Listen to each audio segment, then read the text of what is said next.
Bismillahirrahmanirrahim. Assalamu alaikum. How are you, students? Today we are going to read a poem of your textbook, New Oxford Modern English Book 8 on the grasshopper and cricket by John Keats. It's a very beautiful poem, very close to the nature, and it highlights the beauty of nature. Okay? So we are going to start with the words meaning, and I'm going to share with you the words meaning that are given over here, and along with that I'm going to share few more word meanings that could be difficult for you in the poem. So while reading the poem, just keep the word meanings along so that if you find any word difficult, you can go through the meanings. ठीक है, तो start करते हैं. यहाँ पर हम सबसे पहले इसके वर्ड मीनिंग्स जो दिए हुए हैं उनको डिस्कस कर लेते हैं, और फिर मैं आपको ये भी बताऊंगी कि इस पोम के अंदर बहुत सारी लिटरेरी डिवाइसेस यूज़ की गई हैं, वो कौन कौन सी हैं और किस किस पॉइंट पर हैं. तो वीडियो एंड तक देखिएगा, स्किप नहीं कीजिएगा, और कहीं पर कोई बात समझ में ना आए तो फॉरवर्ड रिवाइंड करके देख लीजिएगा. First word given here is new मॉर्न इज़ न्यूली कट. जब घास को नया नया काटा जाता है और उसको ट्रिम किया जाता है, तो यहाँ पर इससे मुराद वो टाइम है कि जब उसको उसकी काटा छाटी करके उसको बिल्कुल तैयार किया जाता है. ठीक है, तो इसके बाद है हमारे पास मेड. ये basically mead is the short form of meadow. Meadow किसको कहते हैं? Grassy land. It's an old word for a meadow. ये यूज़ किया जाता है, और बेसिकली किसको कहा जाता है? जो ग्रास लैंड होती है, वैली, वादी, घास से भरा हुआ मैदान, दूर दूर तक आपको एक मखमली सी ग्रीन चादर ओढ़ी हुई नज़र आए अगर आप दूर से देखें, उसको कहा जाता है मेड. ठीक है. Frost is minute ice crystals formed when water vapours condense at a temperature below freezing. अब होता ये है कि जब बहुत ज़्यादा सर्दी पड़ती है तो उस वक़्त बर्फ़ के जो है बर्फ़ गिरती है. ठीक है, और उसके जो छोटे छोटे से बिल्कुल क्रिस्टल्स होते हैं ना, जो बिल्कुल छोटे छोटे से ज़र्रात होते हैं, तो वो पानी से जो बन जाते हैं. पानी जब गिरा, बारिश का पानी, और शदीद सर्दी की वजह से वो बर्फ़ के अंदर तब्दील हो गए, उनको कहा जाता है फ्रॉस्ट. और यही जो फ्रॉस्ट का वर्ड है, ये बहुत ज़्यादा सर्दी के लिए, कोहर के लिए, ठंड के लिए भी इस्तेमाल किया जाता है. Then we have a word wrought. It means formed, fashion, कुछ तैयार करना, बनाना, कहीं से लेकर आना. तो ये सारे वर्ड्स जो उर्दू में होते हैं इसके लिए यूज़ किया जाता है. Shrills is a sound out, shouts in a high pitch tone. जो ये मुख्तलिफ़ किस्म के जानवर आवाज़ निकालते हैं ना, ची ची ची ची ची ची ची ची ची ची ची, कभी कभी हमें ऐसा लग रहा होता है कानों में लग रही होती है वो आवाज़, तो उसको कहा जाता है श्रिल्स. ठीक है, जैसे कि हमें यहाँ पर जो हमारे पास टाइटल है इस पोम का, on the grass hopper and cricket. तो बेसिकली स्टूडेंट्स, अक्सर लोग ये समझते होंगे कि ग्रास हॉपर्स और क्रिकेट दोनों एक ही चीज़ों को कहा जाता है, तो इसके दरमियान में डिफरेंस होता है. एक को उर्दू में कहा जाता है टिड्डी, और दूसरे को उर्दू में कहा जाता है झींगर. ठीक है, ये दोनों डिफरेंट कीड़े हैं बिल्कुल. मैं इनके थोड़े से डिफरेंसेस आपको बता दूं कि ये जो आपका ग्रास हॉपर है, इसकी जो है ना, जो एंटीना होता है इसके सर के ऊपर, वो छोटा होता है, जबकि जो क्रिकेट है उसका जो एंटीना होता है वो बड़ा होता है एंटीना. और इस पोम के अंदर भी आपको एक डिफरेंस मैं बताऊँगी जब हम इसकी रीडिंग करेंगे. अभी यहाँ पर मैं आपको 2-3 ये बता देती हूँ कि दोनों के दरमियान में जो एंटीना है उसके साइज़ में डिफरेंस होता है. ठीक है, और दूसरी बात कि इनके दरमियान में जो ये क्या नाम है, गाना गाते हैं ना, जो इनकी आवाज़ आती है, ची ची ची ची ची ची, मुस्तकिल हमें आवाज़ आ रही होती है. तो जो क्या नाम है क्रिकेट है, ये अपने दोनों विंग्स को जो है ना रब करता है, तो उससे इसकी आवाज़ पैदा होती है. जबकि जो क्या नाम है ग्रास हॉपर है, वो अपने पीछे वाले लेग्स को रब करता है अपने विंग्स के साथ, तो इसके अंदर आवाज़ पैदा होती है. ठीक है, तो ये इन दोनों के दरमियान में थोड़ा सा डिफरेंस है जो आपको पता होना चाहिए कि ग्रास हॉपर टिड्डे को कहते हैं और क्रिकेट झींगर को कहते हैं. और grasshopper is a sign of luck, wisdom, nobility, enlightenment, और फ्रीडम एंड इनडिसीजन. तो ये सारी चीज़ों के लिए जो है ना अक्सर कल्चर्स के अंदर इसको निशानी भी समझा जाता है. यानी टिड्डियों को बहुत ज़्यादा लोग अपने लिए किस्मत का जो है ना वो समझते हैं कि अगर टिड्डी नज़र आ जाए तो इसका मतलब ये टिड्डियाँ आने वाली हैं, तो हमारे लिए जो है ना गुड लक आने वाली है. ठीक है, तो इसको इसलिए भी कंसिडर किया जाता है. अब यहाँ पर थोड़े से और वर्ड मीनिंग्स हैं, उसको भी हम देख लेते हैं.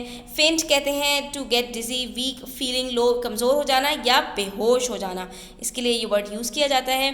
Hedge is a row of bushes, fence, वो जो चार दीवारी बनाई जाती है घास फूस से ही, ठीक है, तो उसको कहा जाता है। छोटी छोटी झाड़ियों से जो एक फेंसिंग क्रिएट की जाती है, रुकावट या बाड़, उसको कहते हैं मेडो, मैंने बता दिया। लीड कहते हैं to guide, forefront, head, रहनुमाई करना, आगे चलना, किसी को गाइड करना, लीडर इसी से है। Delights is the pleasure and happiness, खुशी, सुरूर, कहीं पे आपको किसी चीज़ में जो है मसरूर हो जाना, खुश हो जाना। Ease is to relieve no trouble no worries, आसानी के साथ कोई काम हो जाए उसको कहते हैं ईज, इसी से ईजी है कि आसान काम। Beneath is two meanings below, underneath, किसी चीज़ के नीचे होना। प्लेजेंट इज एन्जॉयबल, प्लेजरेबल, खुशगवार, जिससे आपको खुशी मिले। सीजिंग टू एंड, स्टॉप, रुक जाना या रोक देना। लोन इज सॉलिटरी, लोन का मतलब होता है टू बी अलोन, अकेला होना, सोलो होना, लेकिन यहाँ पर जो वर्ड यूज़ किया गया है ये यूज़ किया गया है विंटर्स के लिए। तो विंटर्स के अंदर लोन का क्या मीनिंग है, तो यहाँ पर इसका मीनिंग है प्रिवेलिंग साइलेंस, इतनी खामोशी होती है, सब लोग अपने अपने घरों में दुबके हुए होते हैं, जानवर परिंदे भी अपने अपने जो है वो उसमें चले जाते हैं कि इतनी ज़्यादा सर्दी को वो बर्दाश्त नहीं कर पा रहे होते। तो ऐसा लगता है कि सर्दी आती है तो अकेले उसने चादर ओढ़ी हुई होती है, कोई भी उसको वेलकम करने को तैयार नहीं होता, तो इसलिए यहाँ पर लोन का वर्ड यूज़ किया है। फ्रॉस्ट मैं आपको बता चुकी हूँ, रोड पे बता दिया। और ड्राउजीनेस मीन्स स्लीपीनेस, गुनूदगी, सोते हुए, यानी आप आधे सोए हुए हो आधे जगे हुए हो, उसको कहते हैं ड्राउजीनेस, सर आपका गिर रहा हो।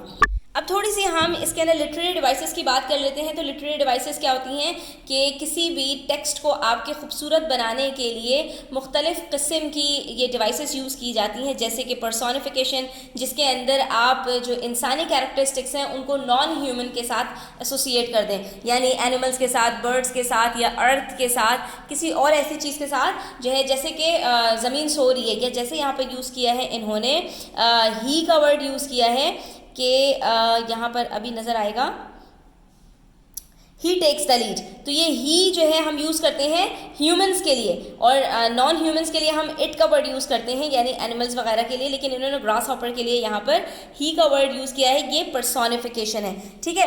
इसी तरह से आप यहाँ पर देखेंगे wrote a silence, has wrote a silence, Frost has wrote a silence, कि फ्रॉस्ट जो ठंड है वो खामोशी को लेकर आ जाती है, खामोशी को फैला देती है। तो खामोशी को क्या कोई और नॉन ह्यूमन चीज़ फैला सकती है? नहीं, ह्यूमंस का काम है खामोश हो जाना या बोलना।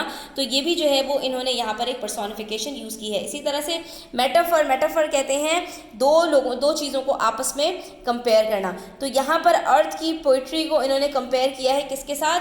क्रिकेट के साथ भी, ठीक है, और सिंगिंग ऑफ ग्रास हॉपर के साथ भी। और दूसरा इन्होंने जो है वो कंपेयर किया है ग्रास हॉपर की जो पोइट्री है या ग्रास हॉपर की जो सिंगिंग है उसको क्रिकेट की सिंगिंग के साथ। तो एक चीज़ को दूसरी चीज़ के साथ कंपेयर करने को हम मेटाफर कहते हैं। तो यहाँ पर इन्होंने दो चीज़ों का कंपैरिजन भी किया हुआ है। उसके बाद ऑक्सीमोरॉन्स भी यूज़ किए हैं इन्होंने। ऑक्सीमोरॉन किसको कहते हैं? कॉन्ट्राडिक्टरी टर्म्स को एक साथ कर देना, यानी दो ऑपोजिट्स को एक साथ कर देना। तो यहाँ पर इन्होंने यूज़ किया हुआ है प्लेजेंट वीड। तो वीड कहते हैं घास फूस जो काटा छाटी की जाती है ना, उसको कहा जाता है, लेकिन यहाँ पर उसके साथ इन्होंने वर्ड्स यूज़ किया है प्लेजेंट का। तो प्लेजेंट कहते हैं किसी खुशगवार चीज़ को, जबकि वीड जो है वो बिल्कुल एक अननेसेसरी थिंग है।